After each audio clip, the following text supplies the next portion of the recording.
Bueno, pues muchas gracias por la invitación y la verdad es que me lo pasé muy bien. He venido en coche de Santander escuchando la presentación y me he quedado sorprendido de, uno, no conocía a Albert y la verdad es que tenéis un asesor científico, un grupo de Ujú. asesores científicos increíbles, con lo cual lo que voy a decir a lo mejor tiene poco valor, no lo sé. Yo no soy experto en acidoria glutárica tipo 1 para adultos, porque yo soy pediatra. Soy un pediatra que me dedico a las enfermedades raras y también soy nefrólogo infantil. Con lo cual identificamos claramente, bueno, pues tenemos pacientes que vemos en la consulta de nefrología infantil al que le identificamos enfermedades metabólicas y pacientes con enfermedades metabólicas a las que les vemos disfunciones renales. Y sabíamos desde hace 30 años que todas las acidemias orgánicas, por definición, todas tienen afectación renal. Y eso es algo evidente, porque es imposible que no la tengan, porque el riñón realmente es el que marca nuestra expectativa de vida. Nosotros podemos vivir 120 o 124 años por lo que dura nuestro filtro, que es el riñón. Y no va a durar más, nunca. Y si hacemos una buena vida, perderemos 1 mililitro minuto, 1,73 metro cuadrado al año. De tal manera que el filtrado máximo lo tenemos a los 4 años, nos quedan a partir de ahí, que una persona normal con 2 riñones tiene un filtrado de 120, pues hacer cálculos. Vas quitando hasta un filtrado de 20 que te obliga a una depuración extrarrenal, una diálisis o un trasplante. Con lo cual podemos vivir todos alrededor de 104, 105, 107, 110, porque se acaba el filtro. ¿Cuánto dura el filtro del aire? ¿Cuánto dura el filtro del aceite? Y eso es algo que sabemos desde el principio, evidentemente. También cuando empezamos, las personas con fenilcetonuria, a los 12 años se les liberalizaba la dieta. Y era algo que ocurría hace 30 años. Y ahora tenemos claro que no se liberaliza la dieta a las personas con fenilcetonuria. Es evidente. Pero nosotros tenemos, hoy seguimos una mujer que tiene 58 años y liberalizó la dieta a los 12 años. No se diagnosticó por cribado, se diagnosticó porque una abuela era muy lista y vio que esa niña de 3 meses le pasaba algo. Nació en el año 68, no se hacía el cribado. Sabía que le pasaba algo y se fue del País Vasco a Madrid a que un médico muy bueno, privado, le hiciera un estudio. Y por suerte ese médico estudiaba. Le hizo un Guthrie y le diagnosticaron en el año 68 una fenilcetonuria cuando la había cribado. Y la ingresaron en La Paz un año ingresada para el tratamiento. Era como se trataba entonces. Es decir, que las cosas cambian. Las cosas cambian y en la aciduria glutárica tipo 1 las cosas cambian. Y a nosotros, vosotros tenéis la suerte de estar juntos, que es una enfermedad relativamente frecuente. Nosotros, bueno, mi experiencia es de 3 pacientes, no es más. 3 pacientes, pero en una comunidad de 500.000 habitantes, pues es bastante. Nuestra frecuencia estimada podría ser en menores de 100.000, pues uno de cada 50.000, yo lo puedo calcular a ojo, y esa es la que tiene, no uno de cada 100.000. Otra cosa es que ese niño que falleció de una meningitis no era una meningitis, era una crisis glutárica en un niño pequeño que tenía un proceso febril, evidentemente. Y es algo que tenemos que enfrentarnos con el paso del tiempo, con lo cual la historia la estáis haciendo vosotros. La historia la tenemos que hacer juntos. Tenéis la suerte de tener personas con criterio. Me ha encantado los comentarios que han comentado, también Berta, lo bien que ha enfocado el problema, también lo bien que lo ha enfocado Pilar y también me ha gustado lo que ha dicho Albert. Pero entre todos tenemos la obligación de ir cambiando la historia. No hay que coger la historia de los alemanes. Los alemanes saben lo que saben. Nosotros sabemos lo que sabemos. Habrá que utilizar los datos de los alemanes y los datos de los españoles. Tenéis la suerte de conocer muchas cosas. Bueno, pues vamos a identificar un poco qué es el tema de la enfermedad renal. Y no hay que vivirlo como un problema, hay que vivirlo como una oportunidad. Nosotros vamos a ser capaces de leer qué le pasa al riñón del niño o del joven con una aciduria glutárica. Si mejoramos ese riñón, vamos a mejorar ese cerebro. Y si mejoramos ese cerebro, también vamos a mejorar ese riñón, porque van de la mano. A mí me toca defender el riñón ni es aburrido ni es tonto. El riñón tiene una función mucho más compleja que el hígado. Es un órgano muy, muy complicado y sofisticado. La función del equilibrio oxidativo del organismo la hace el riñón. Con lo cual, si nosotros entendemos lo que ocurre al riñón y mejoramos el riñón, mejoraremos el cerebro, el corazón, el hígado y todo lo demás. Y es un poquito lo que voy a tratar de transmitir, lo voy a hacer en un cuarto de hora. Tenía unas cuantas diapositivas, pero ya veo, además, viendo los comentarios que habéis hecho, me parece que en este foro se habla a un nivel superior del que hablamos a veces en reuniones científicas. Pero no nos enteramos todos. Ya, bueno, pero el nivel que habéis hablado es un nivel muy alto, muy potente y me parece muy importante. Lo que os venía a decir es que nosotros sabemos, bueno, y nosotros, pues Izara, que es una niña de Santander, nosotros hemos visto que Izara, por suerte o por desgracia, tuvo manifestaciones renales en forma de un cálculo de una litiasis, pero sabíamos que era una litiasis. Y aún así nos costó trabajo identificar que tenía una litiasis y aún así, incluso con una prueba de imagen, la tuvimos que meter en quirófano sin saber que tenía una litiasis, para quitarle un cálculo. ¿Por qué? Porque escuchábamos a la madre, porque escuchábamos a Ángel y sabíamos que Izara le estaba pasando algo. Bueno, son cosas interesantes, pero tenemos que tener claro que al riñón no le toca más remedio que hacer lo que tiene que hacer para que en sangre estemos bien. Yo le tomo el pelo a los alumnos y les digo, ¿cuánto es el sodio normal en orina? Dice, no me acuerdo. Dice, en orina no hay un sodio normal, hay un sodio habitual. Si yo tomo 1 kilo de sal, para que en sangre esté igual, eliminaré 1 kilo de sal. Y si tomo 0 sal, en la orina habrá 0 sal para que en sangre esté siempre igual. El riñón hace lo que tiene que hacer para que en sangre, nuestro cerebro y nuestra sangre esté siempre igual. Entonces el riñón tiene que trabajar mucho y todo lo que hagamos impacta muchísimo sobre el riñón, para bien y para mal. Igual pasa desapercibido durante 5, 10, 15, 20, 30, 40, 50, 60 u 80 años, pero a los 80 años da la cara. El que no se ha cuidado, lógicamente, a los 80 ya no tiene riñón. Tomar lo que queráis de sal, los chavales jóvenes. Tomar lo que queráis de fosfato, los chavales jóvenes. Come McDonald's todos los días y tu riñón no pasa de los 70 años. Es imposible, porque tiene que excretar la sal y los fosfatos. No tiene más remedio. ¿Por qué? Porque en sangre tiene que estar siempre igual. Hacer lo que queráis, a mí me da exactamente igual, porque yo no voy a estar aquí. Pero tener claro que lo que hagáis con el riñón, lo que hagáis con el riñón va a tener repercusión. ¿Y cuánto queréis que dure ese filtro? Pues allá vosotros. Otro tema interesante es, nosotros, voy a compararlo con otra enfermedad para que no lo viváis como algo malo, el ver que también ahora hay problemas en el riñón. Gracias a que estáis bien, que sois adultos y queréis vivir 100 años, leemos el riñón. Cuando simplemente nos conformábamos con no tener una crisis encefalopática por abajo de 5 años, claro que el riñón aguanta 5 años, le hagas lo que le hagas, y 20, pero a partir de los 20, 30, 40, el riñón empieza a dar la cara. ¿Qué es lo que ha ocurrido? ¿Vale? Bueno, pues los diabéticos hace muchos años, ¿qué pasaba? Pues que se morían. Y cuando descubrimos la insulina dejaron de morirse por una acetoacidosis diabética, pero empezaron a morirse de otras cosas. Se empezaron a morir de un infarto. Y cuando empezamos a hacer una dieta y empezamos a hacer actividad física, ya no se mueren del infarto. Pero todos tienen caída del filtrado renal y todos 100% tienen un daño renal más adelantado que sus hermanos no diabéticos. ¿Por qué? Porque ha tenido que trabajar. ¿Y qué tenemos que hacer? Pues aprendemos a cuidar el riñón y cuidando el riñón cuidamos también el corazón, el hígado, los vasos y el cerebro. Con lo cual hay que verlo como una oportunidad. ¿Vale? Con lo cual el riñón está claro que va a estar afectado. No tenemos más remedio. Y el riñón hace muchas cosas. El riñón evidentemente nos limpia de aquello que sobra. Urea fundamentalmente. El exceso de amoníaco, el exceso de grupos nitrogenados, el exceso de urea lo eliminamos a través de la orina, a través del riñón. Hay animales que no tienen riñón, no les hace falta, viven en el agua y no tienen que ahorrar agua y sal. Si nosotros no tuviésemos riñones, viviríamos en el agua, en un entorno que tenga sal. Como tenemos la sal dentro del cuerpo, podemos vivir fuera del agua y esos son los riñones los que lo hacen. Con lo cual, lo más importante que hace el riñón para estar vivos fuera del agua es aguardar las sales y el agua. El estado de hidratación cuida al riñón. El exceso de sal al riñón le hace sufrir. Le hace sufrir a medio y largo plazo. ¿Para qué? Pues para que dentro de nuestro cuerpo tengamos siempre la misma cantidad de agua y sal, la misma y poder vivir como vivimos. Equilibrio ácido-base. Estamos ante una acidemia orgánica crónica. Una acidemia orgánica crónica obliga al riñón durante toda la vida a eliminar ácidos. ¿Y cómo los elimina? Como puede, con las herramientas que tiene. Pues las hace utilizando el bicarbonato, utilizando tampones, pero también tiene zonas específicas del túbulo del riñón que se encargan de excretar esos ácidos orgánicos. Y lo hace permanentemente durante toda la vida. Exceso de ácidos orgánicos, pues exceso de trabajo en el túbulo proximal. Y ese exceso de trabajo en el túbulo proximal, pues se nota. El que ha trabajado mucho envejece antes que el que ha trabajado poco. Y lógicamente se ha pasado la vida excretando e intercambiando, haciendo trueques. Hago un trueque, soy capaz de eliminar grupos ácidos mediante la amoniogénesis renal. Ah, o sea que el riñón fabrica amonio, pues claro, la capacidad del riñón de eliminar ácidos orgánicos depende de transportes específicos de ácidos orgánicos, depende de muchas moléculas, pero también de su capacidad de fabricar amonio o amoníaco. Ah, bueno, pero la pantalla da, Sí, da un poco pero- igual. Pero bueno, vale, sí, es que no me he preocupado, perdón.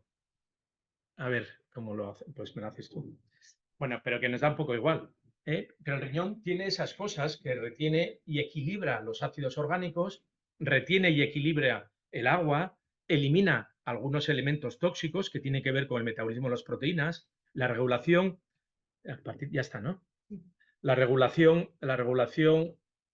de los iones, pero también tiene un papel endocrino que tiene que ver con la activación de la vitamina D, también tiene que ver un papel endocrino que tiene que ver con la síntesis de los glóbulos rojos o fabricación de glóbulos rojos, es decir, la eritropoyetina.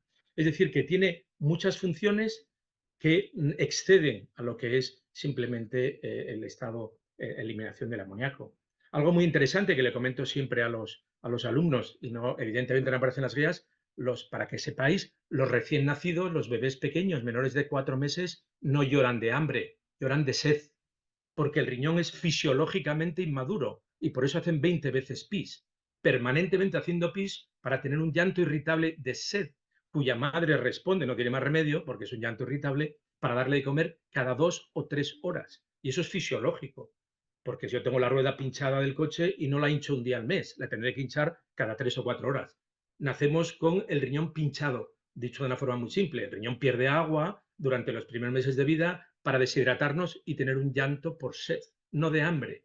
Comemos de sed los primeros meses. Y cuando el riñón madura, adquiere un estado de madurez al tercer, cuarto mes de vida, es cuando el riñón ya es capaz de tener capacidad de ahorrar agua, de ahorrar sales, y ya podemos empezar a cambiar nuestro patrón de comidas. Con lo cual, tenemos que tener claro que si estamos dañando el riñón, incluso el patrón de sed puede variar y prolongarse por encima de lo que es normal, tercer, cuarto mes de vida. Y a lo mejor tenemos un primer año de vida en el cual nos podemos deshidratar.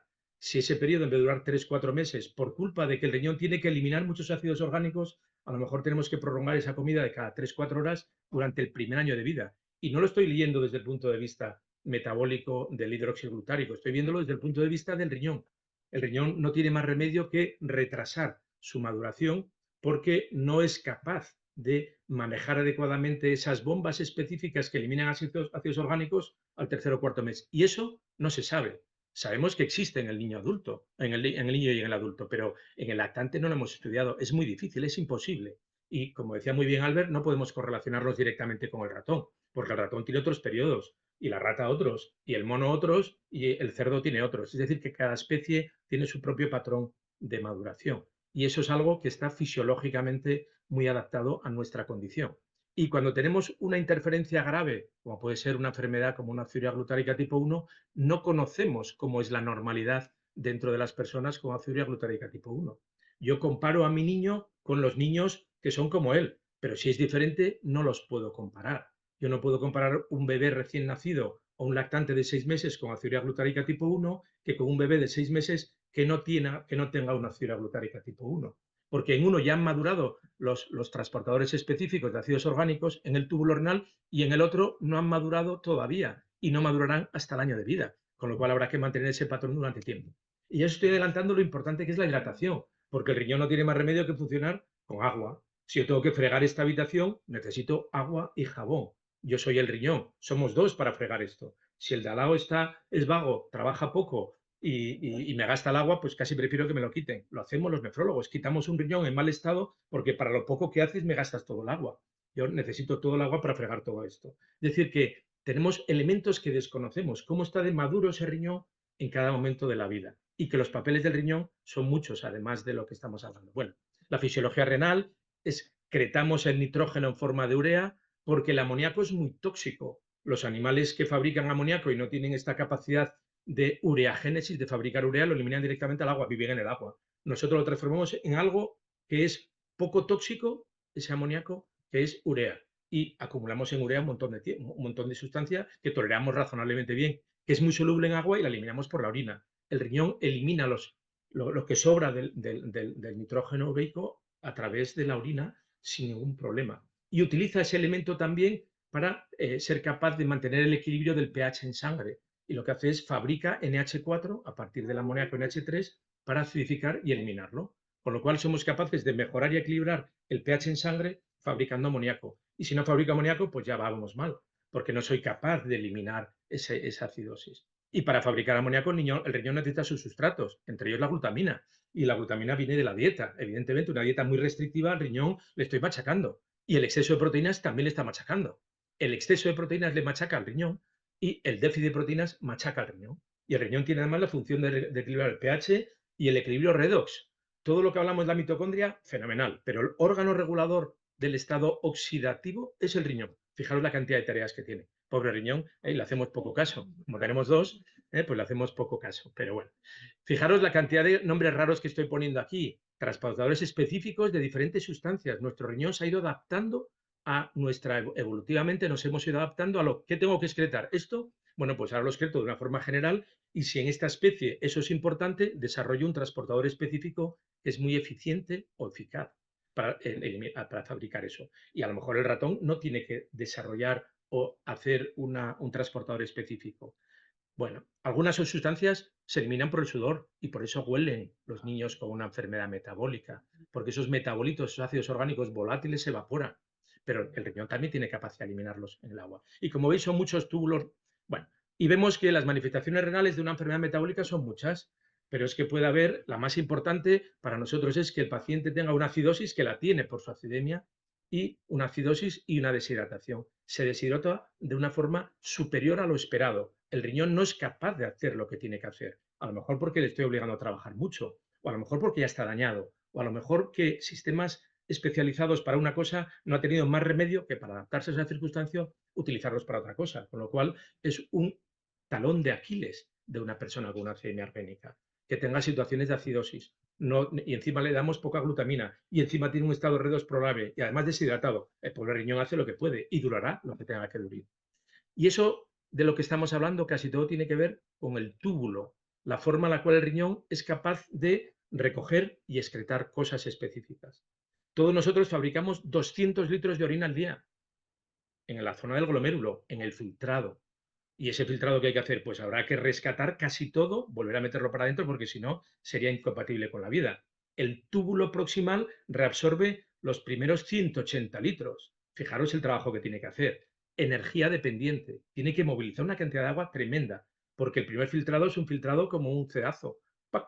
Pasan 200 litros de sangre, 200 litros de una orina primaria, pero yo voy a emitir 2 litros. Fijaros por el camino de los túbulos todos los trabajos que tiene que hacer el riñón para rescatar el agua, para ser capaz de rescatar la sal o eliminar la sal que le sobra. Y lo que hace es intercambia. Y con esos 180 litros de agua hace los intercambios. Para lavar esto necesito mucho agua, para lavar esto poco agua. Bueno, pues me especializo. Cuando tengo poco agua, hago un sistema de lavado específico. Y cuando necesito otra cosa, otra. El agua pasa a ser muy importante.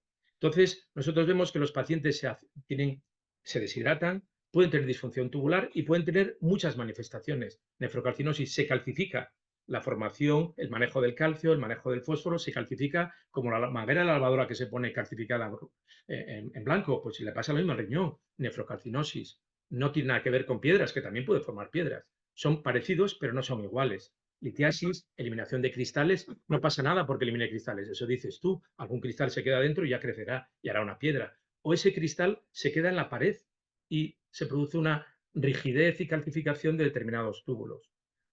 Puedo tener daños musculares que incluso empeoran el riñón porque ya está el riñón tocado y encima una destrucción muscular masiva y tengo un montón de proteínas que tiene que eliminar el riñón y la orina se pone roja y hace mucho daño. Hay elementos de algunas enfermedades metabólicas que el riñón ya está mal al nacimiento, porque el riñón durante el periodo prenatal tiene graves problemas, pues quistes, una displasia de mala calidad, hay inflamación crónica de la zona donde están metidos los túbulos, hay mucha inflamación crónica que produce una nefropatía tubular intersticial. Por donde pasa el túbulo, lo de fuera es muy importante. ¿Para qué? Para que sepa manejar esa cantidad de agua y de sales. Y si lo inflamo lo de fuera, pues lo de dentro también. Tenemos pérdida mantenida de proteínas, porque tengo dañado el glomérulo, porque he tenido una crisis encefalopática aguda y nadie mira cómo estaba el riñón. En todas las crisis agudas de una acidemia orgánica hay una afectación renal aguda, que se arregla sola cuando arreglamos el resto, pero hay una manifestación renal aguda que está produciendo una nefropatía intersticial de la que se corrige. Y lo hemos visto en la metilmalónica, en la propiónica, en la glutárica, en la isovalírica, en todas las acidemias orgánicas. ¿Por qué? Pues porque cada vez que hay una deshidratación aguda, el riñón sufre mucho y de forma crónica también. Pero bueno, hay anomalías de otro tipo, no me voy a meter, y nosotros podemos verlo en una biopsia, pero bueno, cualquier enfermedad que tiene repercusión renal, fundamentalmente las amenoceupatías, acidemias orgánicas, etc. Bueno, evidentemente no voy a comentar lo que es una aciduria glutárica tipo 1 desde el punto de vista bioquímico, pero vemos que hay determinadas moléculas que se tienen que están ahí presentes. Y el riñón, ¿qué tiene que hacer? Están presentes y no tienen que estar, pues ya está, me toca echarlas fuera como pueda, con el precio que haga falta. El precio que haga falta es, voy a durar menos, nefrona. Voy a durar menos, pero lo tengo que eliminar, porque si no, no sería compatible con la vida. ¿Y el riñón qué hace? Pues adapta todos sus recursos para eliminarlo. Y realmente eso hace que ese filtro tiene un precio. Este filtro va a durar 30, 40, 50 o 60 años y veremos que eso tenemos que reconocerlo. Hay algunos trabajos ya de hace 10 años en los cuales este fue el primer trabajo que digo, bueno, acidoria glutárica tipo 1 y fracaso renal agudo, porque el riñón se daña a largo plazo o de forma aguda. Cuando tiene el niño la crisis encefalopática, el riñón pasa a segundo lugar. Pero bueno, eso de que es irrelevante, no, está muy dañado. Y parte de la acidemia ocurre por la acidemia en sí, metabólicamente desde el punto de vista hepático, pero parte es una acidosis de un riñón que no es capaz en ese momento de ayudar a eliminar los ácidos orgánicos. Y cuando le recupero con la glucosa y con la carnitina la acidemia genérica, el riñón empieza a tener un poco de respiro y es capaz de ayudar, nos va a acompañar. Y cuando no podemos, ¿qué tenemos que hacer? Pues dializarlo. En algunas acidemias orgánicas tenemos claro que el riñón no da más de sí, se ha estropeado, se ha inflamado, deja de funcionar y hacemos una diálisis, una hemodiálisis en algunas enfermedades, una utilización de un sistema particular como en otras, y en otras una diálisis peritoneal. No vale la diálisis peritoneal para todas las formas de enfermedad metabólica. Y se habla que las acidemias orgánicas cogidas a tiempo, el riñón siempre es noble, siempre responde. En las acidemias orgánicas habitualmente la diálisis no es imprescindible, así como lo puede ser o lo va a ser en los trastornos del ciclo de la urea. Pero puede serlo, puede ser necesario, depende cuándo llega y cómo. Pero bueno, cuando vimos este trabajo en el año 2014, una acidoria glutárica tipo 1 con un fallo renal aguda, ¿es coincidencia o es una relación de causalidad? Pues evidentemente hay una relación de causalidad indiscutible. Hay enfermedades del túbulo proximal que eran esperado. La excreción mantenida de los ácidos orgánicos daña los lugares por los que se tiene que excretar. Incluso el pronóstico renal es diferente en un alto excretor que un bajo excretor. Y el daño renal puede ser independiente de que la persona tenga o no un daño neurológico, porque sin una crisis aguda, mi riñón no tiene más remedio que estar excretando. Gracias a que el riñón funcionaba bien, no tiene una crisis aguda. Entonces, ¿acaso una persona con una aciduria glutárica alta excretora que no ha tenido crisis encefalopáticas, cuando tiene daño renal, puede tener más riesgo? Evidentemente, sí. Pero hemos reconocido que la enfermedad tiene escaso riesgo de enfermedad durante un periodo de la vida, pero puede volver a aparecer en otro. Y no es descartable que cuando una persona con 60 años, una fibra glutárica tipo 1 y un buen control neurológico, si el riñón falla porque no lo hemos sabido prevenir o identificar, puede ser que empiece a tener riesgo neurológico en ese momento. Porque el riñón no es capaz de mantener la capacidad de excreción de ácidos orgánicos como la tenía. Por tanto, el riñón tiene un papel muy, muy relevante. Hay modelos de ratones y de ratas en los cuales hablan de la toxicidad de la acidoria glutárica tipo 1 y como comentaba muy bien Albert, el ratón para producirle el ratón knockout, el que le hemos quitado los genes y lo hace parecido a una acidoria glutárica tipo 1 con una dieta normal, no le pasa nada. Y tenemos que hacer una sobrecarga de lisina por encima de lo que es normal para ver qué efecto tiene la lisina sobre el daño renal. Y vemos que el exceso de lisina en un paciente, en un ratón, que es un modelo de acidoria glutárica, le produce daño renal, con lo cual tenemos la prueba de que la alteración metabólica produce un daño renal, aunque son totalmente diferentes. Y ya os comentaba, aquí esto es un gráfico, este gráfico que veis es de una población general. Todos perdemos filtrado a lo largo de la vida, desde los 4 años. El que tiene solo un riñón en vez de dos, se dice, da igual, no da igual, porque el que tiene un riñón a los 4 años no tiene un filtrado de 120, tiene un filtrado de 90 o 100, que es absolutamente normal. Pero si empezamos a quitar uno al año, pues si le quito un año a uno que parte de 120, tiene más reserva que el que le quitamos uno al año al que tiene una parte de 80. Si me cuido, hago deporte, no abuso de sal, no abuso de fosfatos, hago una vida, entre comillas, reno saludable, mi riñón puedo llegar a perder 0,9 al año. Y eso se repite todos los días o todos los años de mi vida. Con lo cual yo consigo rescatar y que me dure el riñón, en vez de 100 años, pues me dure 120. Y si lo hago fatal y pierdo 2 mililitros minuto por superficie corporal al año, pues va a durarme la mitad. En vez de 120 me va a durar 60.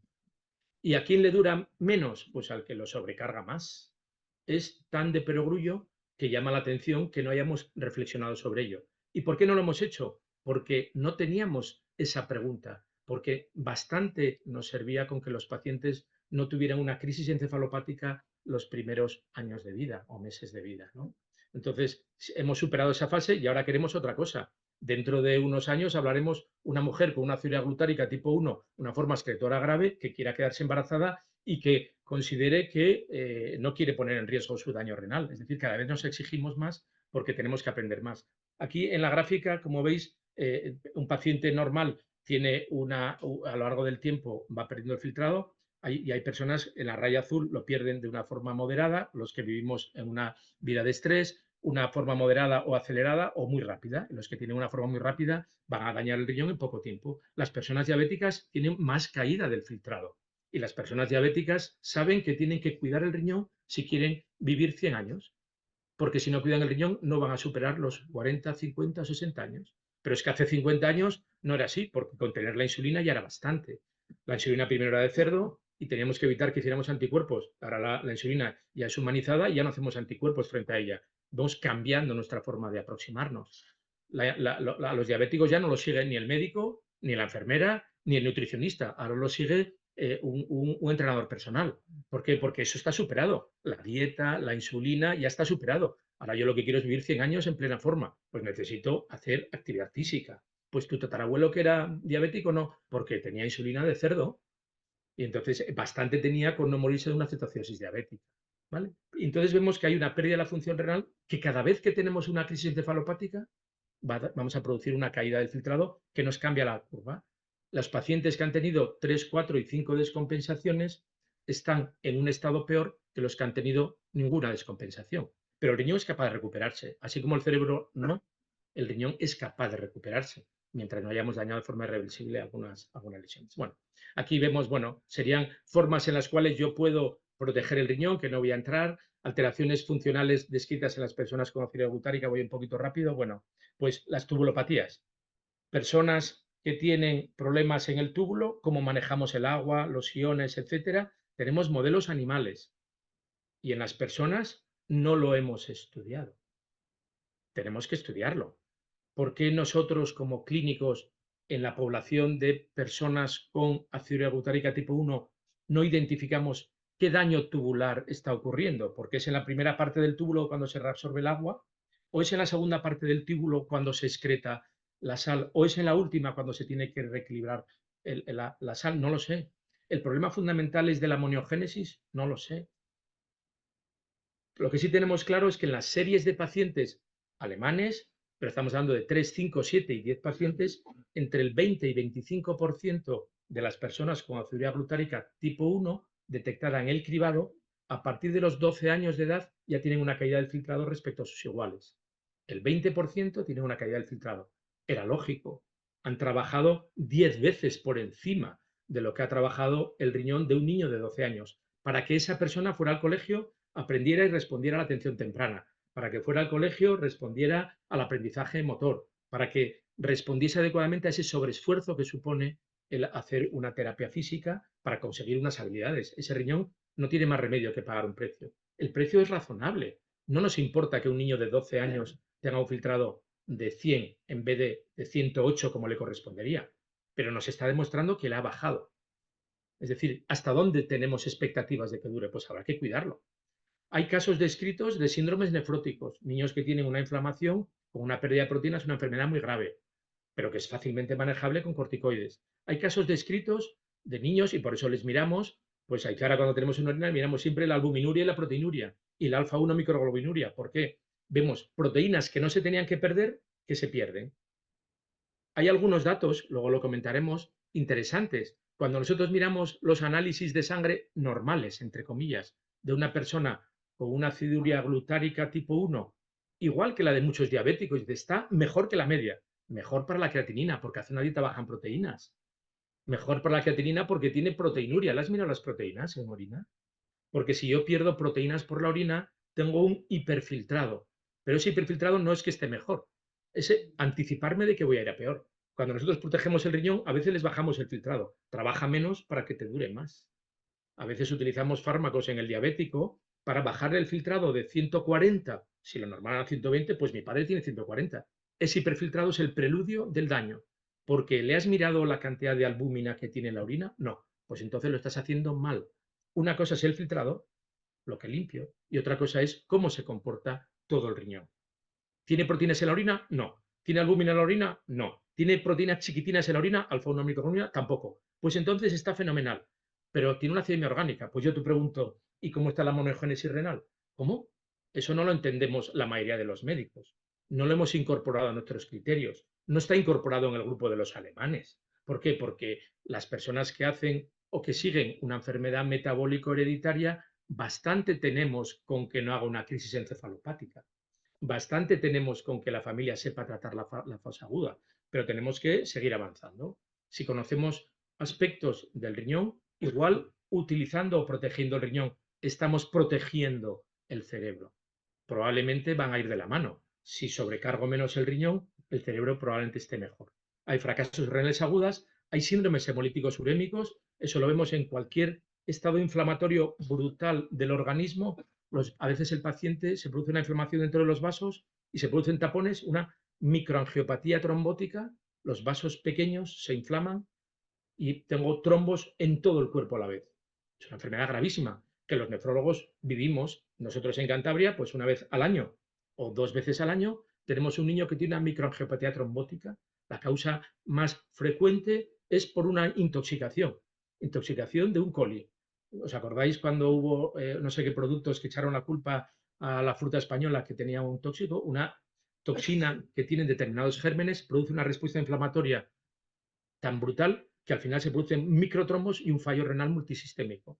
Es algo que también esperamos y buscamos y tenemos y vigilamos cuando a un paciente le damos millones y millones de virus por una terapia genética. Pueden tener una microangiopatía trombótica. Lo buscamos y esperamos cuando un paciente lo trasplantamos y tiene un choque de un órgano extraño dentro. Es decir, que pueden producirse respuestas inflamatorias brutales que se llevan por delante la vida de la persona si no las anticipamos y las tratamos adecuadamente. Tenemos tratamiento para ellos. Pues con la aciduria glutárica tipo 1 se han descrito hemolíticos urémicos como no podía ser de otra forma. Cualquier agresión brutal puede producir una respuesta del organismo brutal. Y litiasis no está reportada porque no hemos publicado el caso de Izara. Pero bueno, lo de tiempo, el tiempo probablemente sea el bien más escaso que tenemos los científicos, porque realmente tenemos 8.000 enfermedades raras, no tenemos la aciduria glutárica tipo 1. Si tenemos 8.000 enfermedades raras, ¿a qué le dedicamos nuestro esfuerzo? Pues habrá que agruparlo en aquellas en las que creamos que nuestra acción tiene mayor impacto. Pero la litiasis es algo esperado. No es importante reportarlo como tal si tú tienes claro el concepto de que cualquier acidemia orgánica, todas las acidemias orgánicas, por definición, dañan el riñón. Y es algo que te sorprende que la comunidad metabólica lo haya descrito el otro día. Cuando los que hacemos nefrología infantil lo sabemos desde siempre, porque es innato a la propia función del riñón. De hecho, el otro día hemos estado con Burlina, uno de los referentes mundiales en muchas enfermedades metabólicas, y me preguntaba sobre unas cosas muy simples que se resolvía haciendo un cálculo simple en la orina, pero no es nefrólogo infantil. Probablemente una persona experta en acidemias orgánicas, en orina mira el equilibrio bioquímico y nosotros los nefrólogos buscamos cosas muy básicas, agua y sal y un poquito de bicarbonato. Pero bueno. Las pruebas funcionales renales no es solo mirar la creatinina en sangre, que es el filtrado, que me puede dar falsamente un filtrado normal o incluso elevado. ¿Por qué? Porque tiene un daño tubular que el perder proteínas elimina más de la cuenta, pero es que se puede deshidratar, es que no maneja bien los iones, es que no maneja bien los ácidos orgánicos. Fíjate, está mucho mejor de la acidemia orgánica, en orina está mejor. No, es que está peor el riñón. Ya el riñón no es capaz de eliminarlo por la orina. Nosotros lo vemos en algunas enfermedades renales que parece que están mejor cuando avanza la enfermedad renal, pero bueno, muerto el perro se acabó la rabia. Es decir, el riñón ya no es capaz de excretar ácidos orgánicos, se elimina los ácidos orgánicos en la orina y menos. Pero es que su función era eliminarlos todos. ¿Para qué? Pues para que no hubiera un problema. Es decir, cuando caiga el filtrado, probablemente tengo mayor toxicidad en sangre, porque el riñón está para eso. Y tenemos que aprender a investigar algunas cosas. ¿Cómo está el gap urinario? Si lo preguntamos en el mundo de los clínicos, solo conocemos el gap urinario los nefrólogos infantiles porque somos los únicos que vemos tubulopatías congénitas. Defectos raros que afectan directamente al túbulo y yo tengo un riñón que no hace lo que tiene que hacer, ¿qué tiene que hacer? Pues cuando está muy ácido en la sangre, la orina más ácida todavía. Y cuando en sangre está bien, en la orina tiene que estar bien. Así de simple. Cuando el riñón no hace lo que tiene que hacer, tiene una tubulopatía. Si tiene que ahorrar agua y no la ahorra, pues tiene una tubulopatía o una disfunción de señales. El riñón ¿Cómo se diagnostica una tubulopatía? Cuando el riñón no hace lo que tiene que hacer con las sales y con el agua. ¿Y qué tiene que hacer? Pues depende cómo esté en sangre. De forma aislada, una cifra en orina no tiene valor, porque si yo tengo un pH ácido en sangre, la orina tiene que estar superácida. Pero si en sangre está normal, la orina puede ser normal, neutra o ácida. Depende cómo estemos. Tengo que optimizarlo, pero tengo que investigar cómo acidifica la orina al riñón, cómo ahorra el bicarbonato en la orina, cómo está el citrato en la orina. Cuando yo aumento el citrato, algunas personas que han tenido litiasis toman citrato. Cuando tengo citrato, calcifico menos en la orina. El citrato deriva del ciclo de Krebs, me protege algunos aspectos metabólicos. Al riñón le encanta que le den bicarbonato, pero no le gusta por la parte de sal que conlleva, y sí le encanta que le den citrato.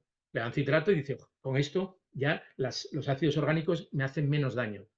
Pero la evidencia no demuestra que el citrato vaya bien a todas las acidemias orgánicas o disfunciones mitocondriales. Tenemos que estudiarlo. Y lo que le puede venir bien a un paciente puede no irle bien a otro. Pero sí tenemos claro que tenemos que hacer pruebas funcionales renales. Porque la creatinina a un niño que tiene o que puede tener filtrado y que además tiene una dieta limitada en proteínas y que además no se mueve y además tiene escasa masa muscular, ¿qué ocurre?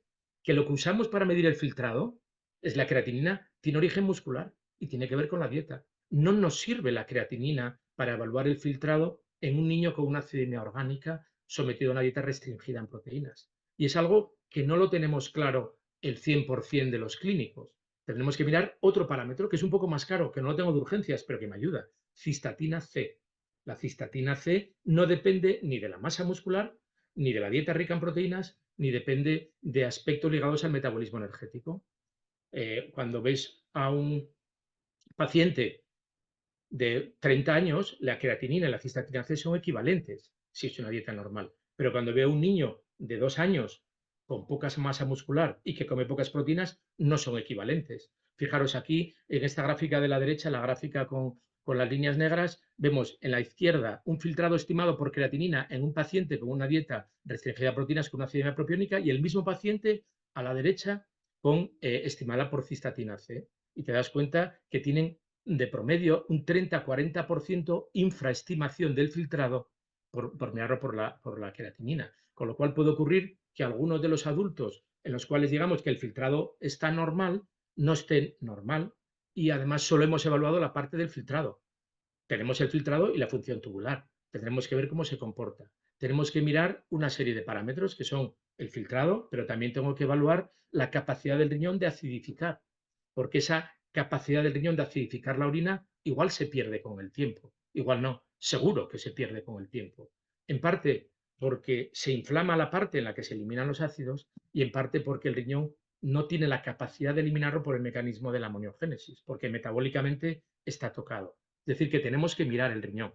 Es algo que te llama la atención que haya aparecido pues hace 2 revisiones cuando era algo obvio. Lo que pasa es que los nefrólogos infantiles nos dedicamos a la nefrología infantil y los que hacen errores innatos del metabolismo se dedican a errores innatos del metabolismo. Por eso, como comentabais muy bien, lo que tenemos que hacer tan simple es como hablar. Tenemos parámetros de normalidad de proteínas muy importantes que habrá que medir, que la última guía sí se incluye, ¿no? Habrá que mirar las proteínas pequeñitas en la orina, no solo la albúmina, no solo las proteínas, sino también una proteína chiquitina, alfa-1 microglobulina. Y bueno, ya voy a ir terminando. La enfermedad renal son hallazgos importantes que tenemos que mirar, que las manifestaciones tardías puede que vayan a tener importancia porque queremos llegar a los 60 años en buen estado de revista y para eso tenemos que cuidar el riñón y que es una diana potencial para reconocer y estudiar si esa opción terapéutica me ayuda o no me ayuda. Ahora vamos a ir a hablar un poquito de la lisina y de la arginina. Nosotros evaluamos la enfermedad renal con una serie de estadios en función de cómo está el aclaramiento de creatinina o en el caso de una persona con una aciduria glutárica o otro tipo de enfermedad restringida a proteínas mediante el aclaramiento de la cistatina. Tenemos que incorporarlo, pero también tenemos que ver cómo se comporta la orina respecto a las proteínas. Perdemos proteínas, perdemos albúmina y perdemos o no perdemos, perdemos o no perdemos la alfa-1 microglobulina. Y algunas preguntas que nos hacemos, ¿qué hacer con la lisina? ¿Qué hacer con la arginina? ¿Es suficiente la que lleva el suplemento? ¿No lo es? Bueno, hay trabajos en los que se habla en el riñón del paciente knockout, la lisina daña el riñón, la lisina hay trabajos en los que protege el riñón, en pacientes hipertensos les protege el riñón, porque la lisina y la arginina tienen transportadores equivalentes y esos transportadores son importantes a la hora de proteger el riñón. Decimos, pues tengo una dieta limitada en proteínas, en lisina, pues cuidadín. Pero la arginina, ¿qué va a hacer? Pues va a producir en el riñón, fabrica óxido nítrico en el riñón. Y esa fabricación del óxido nítrico es la que vasodilata. Me protege de la hipertensión el tener un suplemento de arginina. El exceso de arginina me produce hipotensión, me baja la tensión. ¿Qué tengo que hacer? Mirar la presión arterial. Mirar la presión arterial y viniendo para acá decía, pues realmente a Izara nunca le hemos hecho un mapa. Y es algo que probablemente tengamos que hacer. Un mapa que es monitorización ambulatoria de la presión arterial, ver cómo se comporta por el día y por la noche. ¿Por qué? Pues porque por el día tiene distonías y su comportamiento de la presión arterial es de una forma y por la noche igual es de otra, porque por la noche no tiene distonías.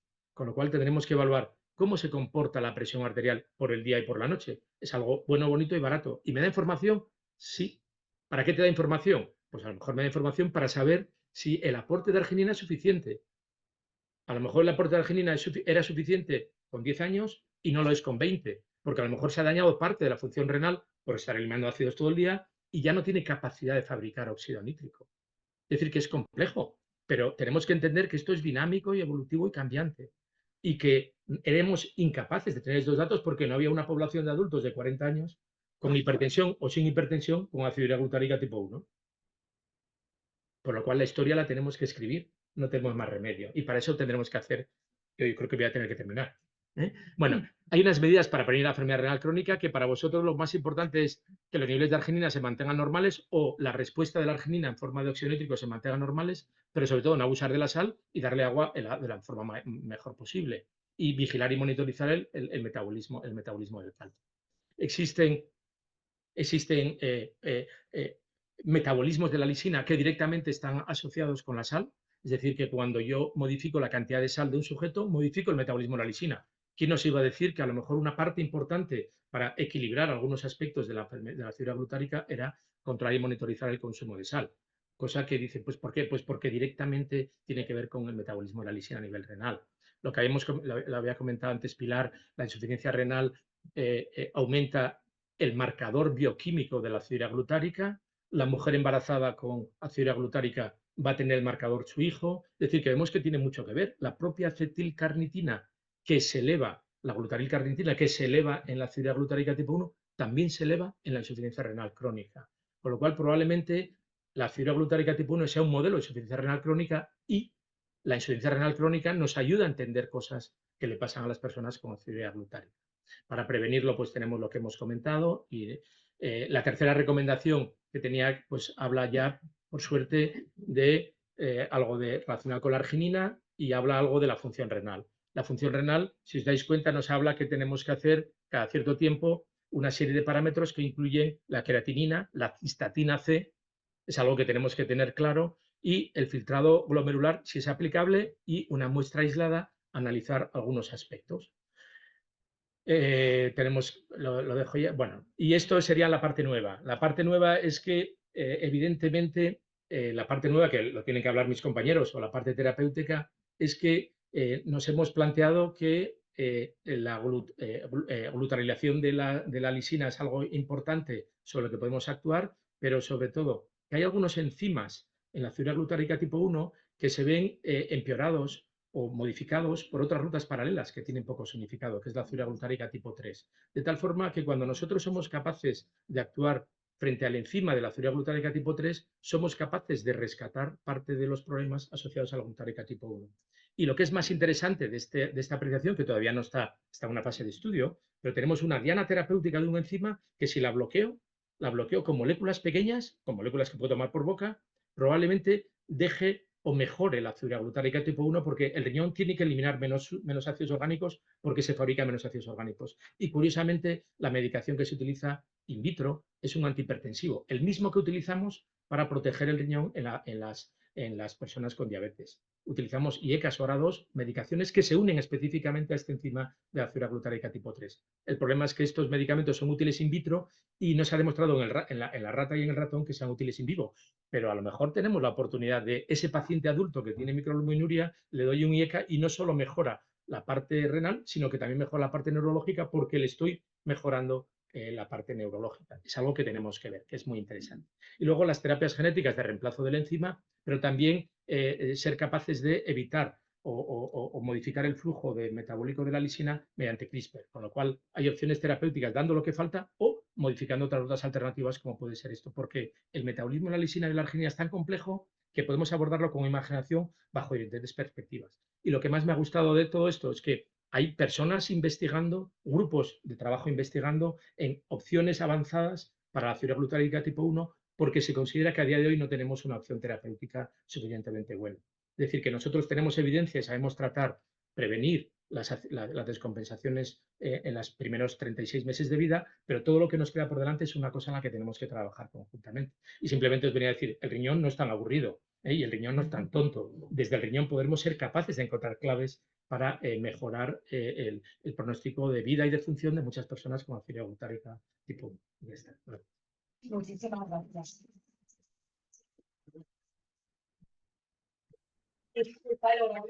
Sí. ¿Podrías? ¿Nos vamos a comer? Vale, vale. ¿Tendrías luego para preguntas? Sí, sí, bueno, no sé. Albert, levanta la mano. Albert, ¿te parece que tenemos horario y a las 3 nos cierran? Y claro, aquí tenemos muchos glutáricos, ¿eh? Estamos 40 Bueno, Albert, sí. Me ha encantado tu presentación, Albert. Te escuché desde el coche, ¿eh? Bueno, encantado de conocerte. Yo me he quedado ahora pasmado. Yo no sabía nada de todo esto. Bueno, parte sí, pero bueno, se me ocurren muchas preguntas. Además, me encanta que hayas acabado con el artículo este de Barsi y colaboradores, en donde haciendo un trasplante de hígado consiguen bueno, un rescate Albert, un momentito. Perdón. Sí, sí, sí, que vaya. No, sí, no, yo me quedo, no te preocupes. Sí. Es que no te oigo, perdón. Nada, no, sigue, perdón. Sí, sí. ¿Puedo seguir? ¿Puedo Sí, seguir? sí, sí, He sí, sí, acabado sí. Vale, vale. No, que me ha encantado que acabaras con este artículo, porque para mí es interesantísimo el hecho de que tú mejores la función del cerebro mediante el hígado, ¿no? Entonces, es lo que dices, bueno, este artículo es un poco controvertido porque está es un poco contradictorio con los artículos que están haciendo a Cristina Cilla, pero Cristina Cilla también está de acuerdo que debe haber una contribución del hígado en la función neural. Que sea tan importante como lo que dice en este artículo, no se sabe, pero de la misma forma que tú estás proponiendo que puede haber una contribución de la función del Riñón. riñón en el cerebro, yo te quería preguntar, bueno, solo no preguntar, sino que ya estaremos en contacto. Si no te importa, te contactaré, porque respecto a experimentos que se están haciendo en el Charlie, estoy seguro. Claro, para hacer una valoración de riesgo de si de momento la terapia génica se ve que es buena a nivel neonatal, porque no es capaz de atravesar la barrera hematoencefálica. Entonces, a nivel neonatal está bien, pero a nivel sistémico también puede ser buena a medio largo término. Entonces, lo que se está diciendo también es que de momento, aunque no encontremos un vector que hasta ahora es el AAV9 que sea capaz de atravesar de forma más buena la barrera hematoencefálica, este sistema puede ser bueno para mejorar la función sistémica, o sea, en hígado, en riñón. Entonces, claro, lo que están haciendo es medir estos sustratos, estos neurotóxicos en hígado y en riñón, ven que hay rescate, pero por el otro lado, por lo que dices también, claro, también según qué terapia génica puedas inducir, si produces también efectos secundarios que puedas disminuir la función renal, a lo mejor es un balance entre decidir, Exacto. dependiendo de cómo sea el fenotipo de tu paciente y de los efectos, vale la pena hacer una terapia génica. O sea, si no vamos a valorar primero esta forma de valorar el riñón que nos está teniendo en cuenta, te aseguro yo, porque yo no he visto nada de los científicos que están haciendo que estén mirando ci- cistatina. Esto no lo he Sí. visto yo. Bueno, es que no me lo sé de memoria, pero ya me Bueno, lo... bueno, es parámetros urinarios y parámetros en sangre, evidentemente. Vale. Entonces, que a lo mejor es un balance también de mirar Exacto. hasta qué punto es útil la terapia sistémica en estos pacientes, bueno, vamos a tener en cuenta también la función del riñón, cómo afecta la función del riñón esta terapia, que se sabe que a nivel sistémico llega y que bajan los niveles de glutárico. Y respecto a lo de la aciduria tipo 3, si me lo puedes volver a repetir, o sea, el hecho No, de que... simplemente que la aciduria glutárica tipo 3 protege a la aciduria glutárica tipo 1. Sí, Inhibidores sobre el enzima de la aciduria glutárica tipo 3 de alguna manera mejoran la evolución de la aciduria glutárica tipo 1. porque te Porque, disminuyen al glutarico A. claro, porque Vale, disminuye las formas, lo que aumenta es la excreción del ácido glutárico, probablemente le machaques al riñón, pero proteges al cerebro. vale, vale. Más o menos. Entonces, inhibidores in vitro con librerías ciegas, lo que encuentran curiosamente es que los IECAS ARA2 son los más específicos en el centro activo. Ujú, Lo que pasa es que realmente no se ha evaluado si eso en el humano, porque se ha hecho en animales, en el sistema nervioso central es efectivo o no lo es. Pero es una vía muy interesante, con lo cual lo que tenemos que hacer, y yo me tengo que comprometer a través de, yo me dedico a las metabólicas, la parte de la nefro fue una obligación que me tocó desde hace 30 años. Pero bueno, que lo más interesante es que probablemente tengamos que hacer una lectura, porque ya lo puedo hacer en tira de papel, de orina, una lectura funcional renal de la clásica o de la básica para reconocer el estado de los pacientes, porque es muy dinámico la parte renal y es muy vale, informativa, la lectura es muy sencilla. vale, vale. Y probablemente digamos, bueno, esta medida que aparentemente es muy favorable para el sistema nervioso, igual sobrecarga el riñón de una forma inaceptable y el estrés oxidativo final, pues no tengo claro el balance, lo que indica, ¿no? Ujú. Y bueno, pero me ha gustado mucho tu participación. No sabía si habías hecho una ponencia, estuve buscando, pero ¿quién es este Albert tiene una ponencia y es un crack? No, yo soy, que vengo del campo de la epigenética, no tengo nada que ver con la con la metabólica, pero ahora me cambiaré En a la la... epigenética. Bueno, pues ahí es otra Sí, cosa, ¿no? Porque ah, también hay aspectos epigenéticos muy importantes por la activación o inactivación ligada al glutárico, ¿no? ujú, Bueno, correcto. pues nada, pues estaremos en Encantado, contacto para algún estudio. Encantado, Álvaro. Venga, un perfecto. saludo. Muy bien, gracias.